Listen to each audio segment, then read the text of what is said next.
California, and representing Mateus Jiu-Jitsu, Andy Murasaki. Okay, Cannon, we're back with our third super fight of the evening. This is a black belt affair featuring Mateus Rodrigues from Art of Jiu-Jitsu and Andy Murasaki from Atos. Now, these two have a bit of a history. They used to be former teammates, of course, before AOJ broke off from Atos and became their own thing. So they should know each other quite well. I think that's an understatement. I think they know each other very well. And now, introducing the athlete in the white gi, weighing in at 194.6 pounds, fighting out of Costa Mesa, California, and representing Art of Jiu-Jitsu, Mateus Rodrigues. And here we see Rodrigues coming out in the white gi. I think they're the same exact age, both 22 years old. And Rodrigues, while coming up with Murasaki, was very dominant in the colored ranks, but has yet to see the same success as a black belt here. This would be a big statement for him to come out with the victory.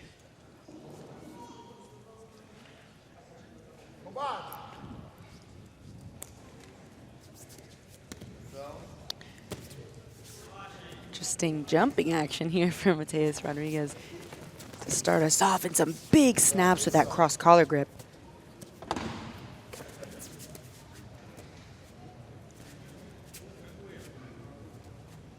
Andy Murasaki, another athlete, was an incredible year. Silver medalist at the Worlds. Really coming into form, right? Someone that has been touted as a top-level athlete since juvenile blue belt, or probably earlier. Yeah, yeah. So to see him really come into form has been really a pleasure as a fan. Yeah, like you were saying, Chase, both young black belts, both very successful, but Andy has had a bit more of recognizable medals and success at the black belt level. So Rodrigues, while they have been similar levels for a long time, this would be a big statement to have a good performance against Andy, or possibly a win over Murasaki, as we just haven't seen him compete a whole lot yet at the black belt level. So more is to be seen.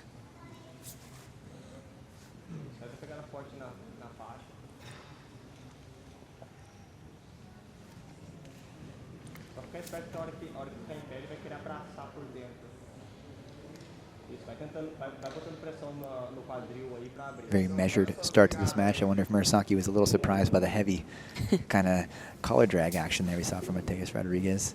Yeah, those were big. Those are big snaps.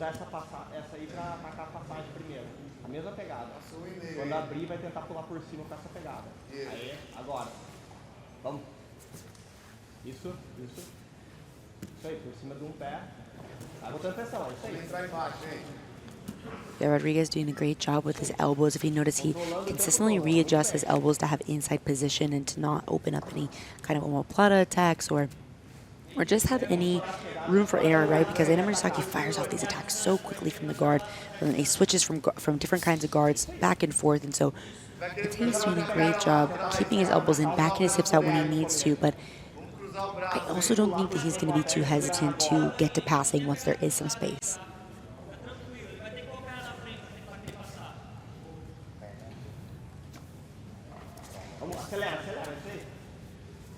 And Andy playing double lasso, which is generally considered a little bit of a defensive position. I think he's trying to get a feel for Mateus' passing here, reacquaint himself. Yeah. Very smart move there from Mateus, using his left hand on the band grip to start to step over this leg. And for a moment there, we had probably his closest look at a good angle to pass thus far, but Andy back into that double lasso position.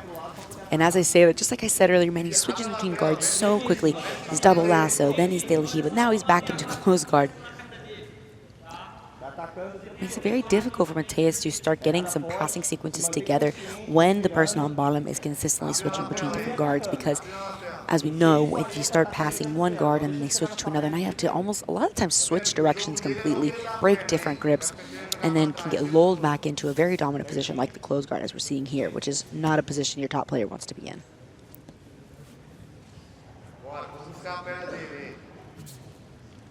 It can be very frustrating, too, as a top player, I think, to be put back into the close guard, because, you know, the first step to passing the guard in the close guard is to stand up, reopen it a lot of the time, right? So then it's like, man, I was just fighting in this open guard position, trying to get past the legs, the knee line, the hip line.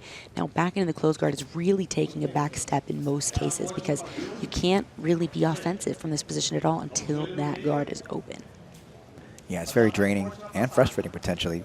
We see Andy, though, opening the guard now. Yeah, I like that Andy uses that lasso not only to look at attacking from the lasso, but to keep this space away, to avoid Mateus' heavy passing from coming towards him. Now back to the feet. Ooh, some collar snaps of his own now from Murasaki. Exactly, firing back, looking for maybe a flying triangle attack here. Yeah, and he has it locked. He does have the arm and the head locked in, but Mateus trying to drive his left knee in between to see if he can open up that space. He has great posture, but he is not out of danger yet. Yeah, it seemed like Mateus thought Andy was going to back off from the attack and immediately accepted the position. This will be tough for Andy to finish, but I wouldn't want to be here if I was Mateus Rodrigues, let me tell you. But he's out of danger for the moment here, looking to stack. Yeah, great job by Mateus, keeping very, very disciplined about that posture, being very persistent about that knee in the back so that Murasaki wasn't able to climb that triangle even higher and start to lock his legs in more of a triangled position rather than those feet crossed over one another. I do feel as the match goes on, it will begin to favor Murasaki if we continue in this exchange here. He's just had a little more success at the highest levels, and I know he's getting reads on Mateus Rodrigues' reactions. It just seems like he's starting to pick up the pace a little bit. We saw a lot more action from Murasaki in the last 2 minutes than we did in the first 3. So this could be a turning point here in this match. Yeah, we talk a lot about patterning, right, Chase? And a lot of times you'll see similar sequences by the same athletes in the same match over and over. But what will happen as the match goes on, as they feel each other out, is one athlete typically over the other will start to make faster adjustments, faster predictions, and change things just enough to get to where they need to be. So it may not be a total change in game plan, but a sharpening in real time of the athlete's game plan, which is very, very exciting to watch. It's very impressive. But on the other side of that, right, Rodrigues is starting to feel that out too, so he may be able to be the one who gets a slight edge and can find a way past the guard. Another big triangle shoot up there from Murasaki. Doesn't quite have his legs locked. But this is where we see the patterning and timing coming into play.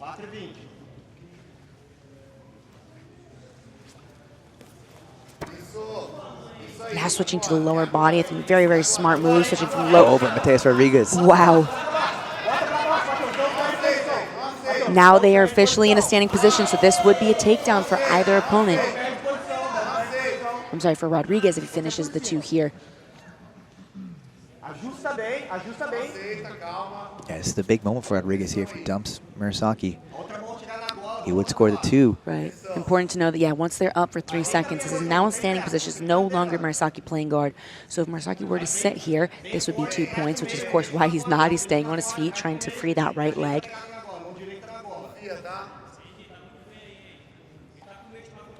So from this position, Murasaki's best bet is to free that leg, come back neutral to the feeted position, and then if he wants to, pull back into the guard after that, once his legs are free. I'd love to see that sequence again where I think Murasaki was going for like an X guard and Mateus backstepped out of it and kind of look at the back. It was pretty crazy. Scramble, Mateus making a good read there to get where we are in this moment. Yeah, talk about patterning and timing, right? It wasn't really that different guard work than Murasaki had been having the entire time, but it was a better adjustment from Rodrigues now rather than earlier in the match.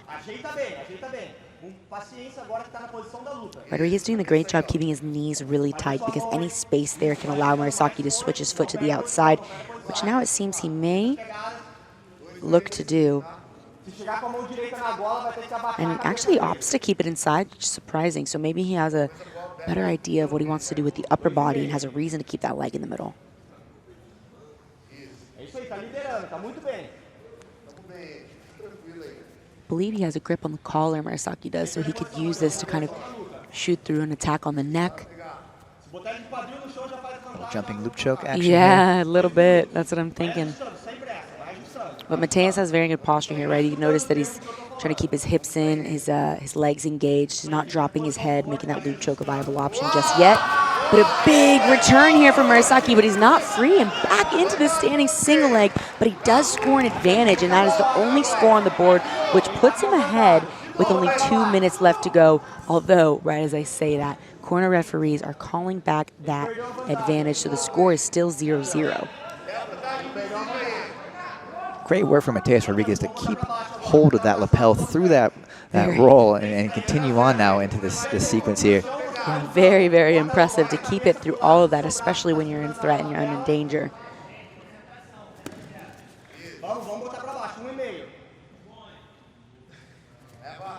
Yeah, interesting to think here what would be going through the referee's mind if this does go to decision, because this is all initiated from Andy's guard, but it's held tight by Mateus's insistence. But we also saw that quick look at what almost was called an advantage from Murasaki. So how do you really say who's ahead here? I'm comfortable in my chair, Kendall. I don't want to be. I don't want to be in the judge's chair here. Mateus Rodrigues now. Look at his a posture. little more insistence here. I think he does not want to lose this position without some reward. Absolutely, and I really love that he's keeping his posture up. I mean, he is just so close to being in danger with that loop choke. I really think Murasaki has a tight grip on that collar. And that could be why Mateus is respecting this position so much and not going too crazy on the finish. But we're going to see him get a little more desperate here now because there's only 30 seconds left. Will he have enough time to get 2 on the board? And Andy manages to pull down Mateus Rodrigues after all of that. That was insane. Amazing agility from Andy Murasaki there. Great base and tactics here.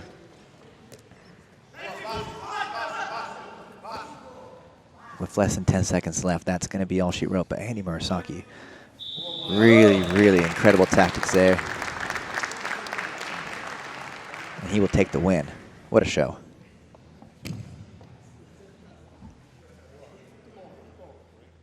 And your winner of the second black belt medium heavyweight super fight, Andy Murasaki, representing Atos Jiu-Jitsu.